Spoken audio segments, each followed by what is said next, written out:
All right, Sade, good afternoon. Good afternoon to all of you. Hey, we really could use some rain. That's no secret, right? I know everybody's probably shaking that rain stick, doing the rain dance, whatever we can do to get a little droplet of something. It's been so hot. It's been so dry. We have burn bans, and now that's starting to affect some of those 4th of July plans. Cities like Athens, for example, now saying, well, they might not do the fireworks. All right, so let's get to it. Here's our surface map and winds. We have an area of high pressure out by Omaha. I'll get to that in a second. But what about that summertime front? Well, that did sweep through. It's a slow sinker, meaning that it took its jolly time moving through our area, and it's weak. It's a summertime front, so we're not going to get this blast of cold air or air conditioning, which we would like, but it is going to do the trick in busting this heat bubble that we've been stuck in, these triple-digit temperatures. All right, so let's bring up the national temperatures. You can see Omaha at 78. That's nice, right? Well, if you notice that high pressure that was over Omaha, which I don't have it on here right now, but what that's doing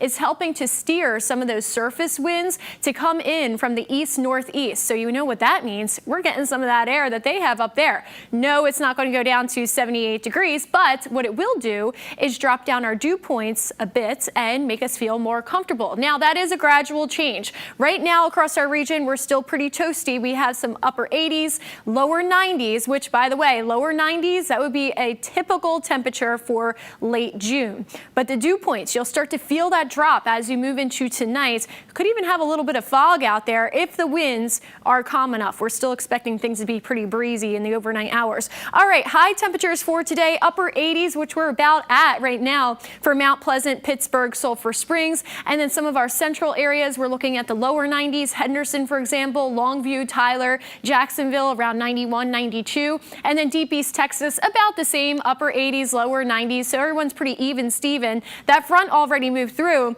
Now the cooler and drier air could produce a pop-up as we enter into the next couple hours here. Now, earlier, if you were watching this morning, I did say this evening around 4 or 5 o'clock, we could get something from a weak disturbance that's moving through. Well, look at this. Canton, Emory, now getting picked up on the radar where we could get a nice rainfall, rainstorm. Not looking at severe weather, but some gusty winds possible, maybe around 40 miles per hour. And of course, a good soak. That's the most important thing. We need the rain, so we'll take whatever we can get. Unfortunately, it looks like what we're getting would be about 1/10 of an inch to 1/4 of an inch with this system that we have for today. Tyler, rainfall for the month of June, well, we're slacking, my friends. We're not even at 1/2 inch for the entire month.